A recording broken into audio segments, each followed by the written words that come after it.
प्रिय व्यूअर्स, यह Sanskriti IAS YouTube channel का PT think and solve program है। इस प्रोग्राम के अंतर्गत प्रत्येक दिन यूपीएससी और स्टेट पीसीएस से संबंधित 5 प्रश्न व्याख्या सहित उत्तर के साथ दिए जाएंगे। हमें आशा है कि ये प्रोग्राम आपकी तैयारी में मददगार साबित होगा। तो चलिए शुरू करते हैं आज के अपने प्रश्नों की श्रृंखला को।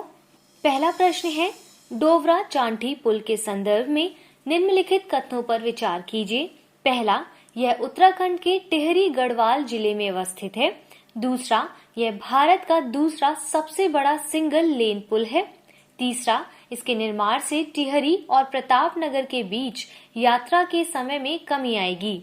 उपर्युक्त कथनों में से कौन सा कथन सही है? ए 1 और 2, बी 2 और 3, सी 1 और 3, डी 1, 2 और 3।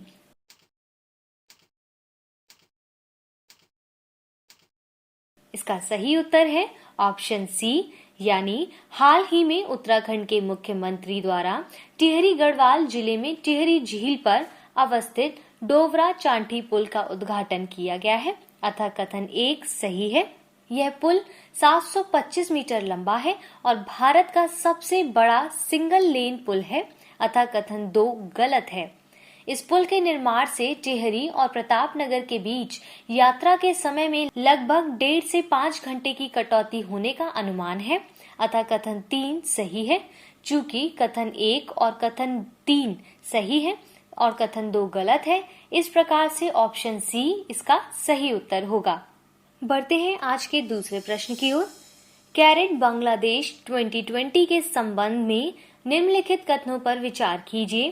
पहला, यह भारत, बांग्लादेश और अमेरिका का संयुक्त नौसेना अभ्यास है। इस अभ्यास से जुड़ी समुद्री नौसैनिक गतिविधियां अरब सागर में संपन्न हुई हैं। उपरोक्त में से कौन सा कथन सही है? ए केवल 1, बी केवल 2, सी 1 और 2 दोनों, डी ना तो 1 ना ही 2।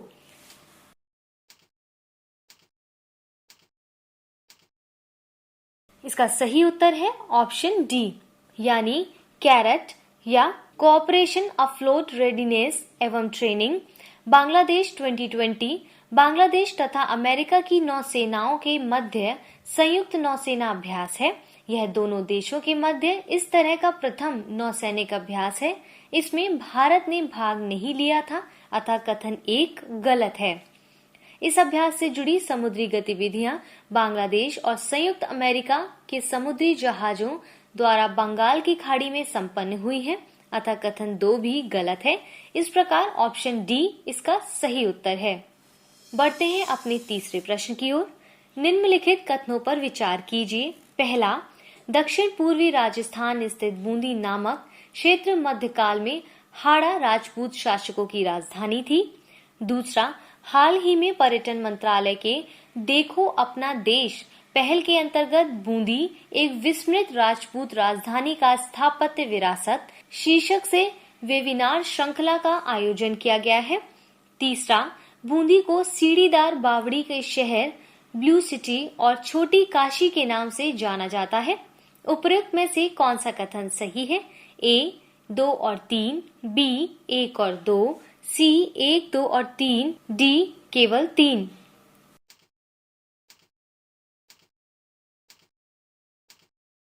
इसका सही उत्तर क्या होगा? इसका सही उत्तर है ऑप्शन सी, यानी मध्यकाल में राजस्थान का बूंदी नामक क्षेत्र हाड़ा राजपूत शासकों की राजधानी थी। विदित है कि दक्षिण पूर्वी राजस्थान को हाड़ौती क्षेत्र के नाम से जाना जाता है। बूंदी यहीं स्थित है। अतः कथन 1 सत्य है।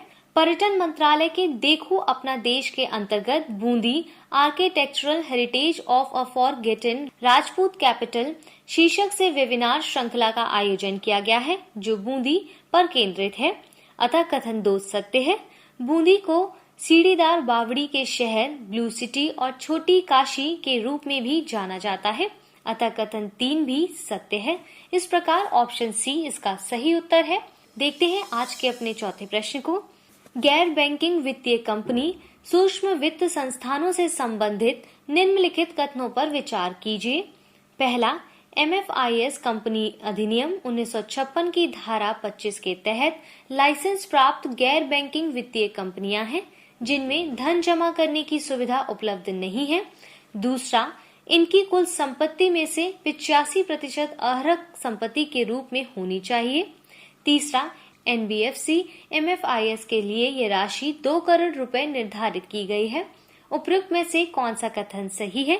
A केवल 1, B केवल 1 और 2, C केवल 2 और 3, D 1, 2 और 3।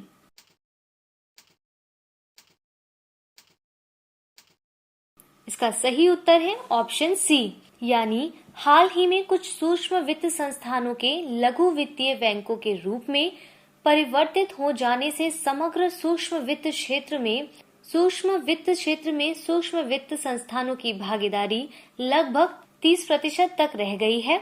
NBFC MFIS एक प्रकार की गैर बैंकिंग वित्तीय कंपनियां हैं जो भारतीय कंपनी अधिनियम 1956 की धारा 25 के तहत लाइसेंस प्राप्त कंपनी से भिन्न होती है। इनमें धन जमा करने की सुविधा उपलब्ध नहीं है, अतः कथन 1 गलत है। MFIS के लिए न्यूनतम सकल स्वामित्व निधि 5 करोड़ रुपए, जबकि देश के पूर्वोत्तर क्षेत्र में पंजीकृत NBFC MFIS के लिए यह राशि 2 करोड़ रुपए निर्धारित की गई है। उनकी कुल संपत्ति में से 85% अहरक संपत्ति के रूप में होनी चाहिए, अतः कथन 2 और 3 सही है। इस प्रकार से इसका सही ऑप्शन सी है। बढ़ते हैं अपने अंतिम प्रश्न की ओर।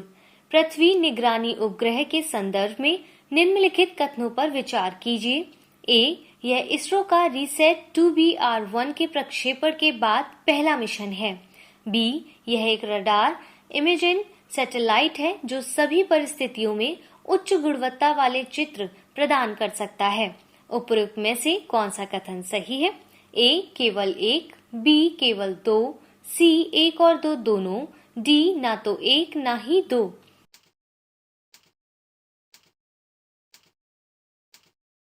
इसका सही उत्तर है ऑप्शन सी, अर्थात हाल ही में इसरो द्वारा पृथ्वी निगरानी उपग्रह EOS-1 को श्रीहरिकोटा स्थित सतीश धवन स्पेस सेंटर से प्रक्षेपित किया गया है, जो पिछले साल रीसेट 2BR1 के प्रक्षेपण के बाद इसरो का पहला मिशन है, अतः कथन 1 सही है। यह एक रडार इमेजिंग सैटेलाइट है जो सभी परिस्थितियों में उच्च गुणवत्ता वाले चित्र प्रदान कर सकता है, अतः कथन 2 भी सही है। इस प्रकार इसका सही उत्तर ऑप्शन सी होगा।